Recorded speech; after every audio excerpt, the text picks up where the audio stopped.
Overclockers, and welcome to your tech and gaming news update. In this episode of BIOS Update, I'll be covering Sony's giant Backtrack disaster, devastating news from Bethesda, an update on Intel instabilities, and the best new games this month, plus much more. Remember to subscribe if you're enjoying the series, and let's get into it. Kicking off the gaming chapter this week is shocking news from Microsoft, who has taken an axe to several huge Bethesda studios. Arcane Austin, the studio behind first-person shooter Prey, action game Dishonored, creative shooter Deathloop, and the recently released Redfall will cease operations. Despite their 24-year history of innovative games, Arcane Austin will close, with some members of the team joining other studios to work on projects across Bethesda. The most shocking news is that Tango Gameworks, known for their work on the Evil Within series, Ghostwire Tokyo, and more recently the award-winning Hi-Fi Rush, is also facing closure. There's no mention that the talented team at the Japanese studio will get to continue making games, and this feels like such a huge loss. The studio made great games and they still got killed off by Microsoft. Alpha Dog Studios will also be closed down. The Doom mobile game it created will be sunset from the 7th of August with no ability for players to make any in-game purchases. Roundhouse Games, or as they used to be known, Human Head Studios, the creators of Rune 2, will be integrated into ZeniMax Online Studios. It's going to be a big shift for the developers who played a key role in many of Bethesda's recent game launches. On a more positive note, many Bethesda studios have remained intact: Arcane Leon, Bethesda Game Studios, Machine Games, and ID Software. There is also plenty of upcoming game launches to look forward to from Bethesda in 2024. This includes Starfield Shattered Space, Fallout 76 Skyline Valley, Indiana Jones and the Great Circle, and The Elder Scrolls Online Golden Road. However, it seems there will be a reprioritization of titles and resources going forward, with apparently more focus on priority games. This does sound like we'll be getting fewer risky new IPs, with a priority on high-impact titles and further investment in Bethesda's big-hitting blockbuster games, likely so they can make more money. Moving on to the next story, and if you've played games from Microsoft, Rockstar or Ubisoft, you're very familiar with that annoying launcher pop-up, even if you bought the game on Steam. You can't even access some of the games without making a secondary account. Frustrating. However, nothing yet has incited as much rage as Sony announcing all PC users would soon have to log into a PlayStation Network account to play Helldivers 2. Sony wanted to make it compulsory at launch, but due to technical issues, mostly due to Helldivers' popularity, the service was made optional. The backlash has been nothing short of unhinged, as PC gamers began refunding and review bombing the Steam store page to the sum of over 200,000 negative reviews. Concerns were raised over handing over personal info to Sony's super secure servers, and large swathes of Helldivers were unable to access the game due to PSN region lockouts. Angry players screamed for democracy. Together for managed democracy! And after what has essentially been a media shitstorm, Sony has changed its mind and tweeted that the May 6th account linking update has been cancelled. Developer Arrowhead CEO Johan Pelstedt is understandably relieved that Sony backtracked and tweeted his thanks to PlayStation, stating that they wanted to set a new standard for what a live game is. He even joked about a new cape design based on the huge red bars the negative reviews created on Steam. Those negative reviews are slowly being flipped back to positive. It's certainly impressive what gamers can achieve when we all collaborate, and Helldivers can go back to battling space bugs instead of Sony. We normally only have 2 gaming stories, but the news is jam-packed this week, and I couldn't miss out on the surprise launch of Hades 2 into early access.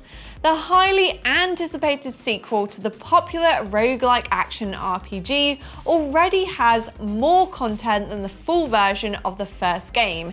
Gamers are loving it.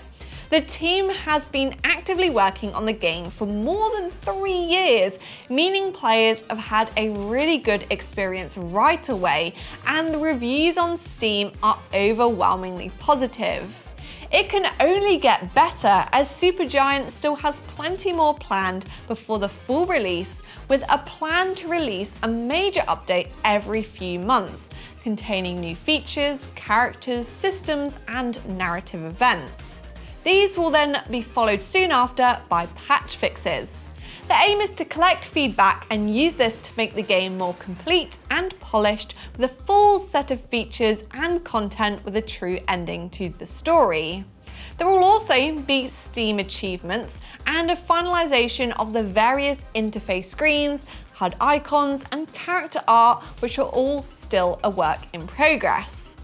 Supergiant says it expects its early access to run to at least through the end of 2024 to build out the remaining content. In the meantime, the early access version's first big update is already in the works, and it seems that if you love the look of Hades 2, it's already worth the $24.99 asking price on Steam, so go check it out. Moving on to the hardware chapter of BIOS news, where there is an update on Intel's instability issue affecting some 13th and 14th gen CPUs. Intel released a statement about the matter to its partners, which was quickly leaked.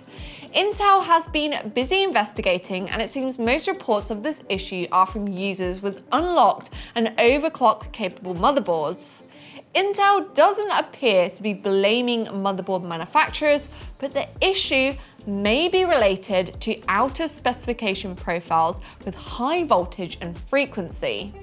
They often come pre-enabled on high-end boards with BIOS defaults that disable thermal and power delivery safeguards to boost performance out of the box and squeeze the most performance possible.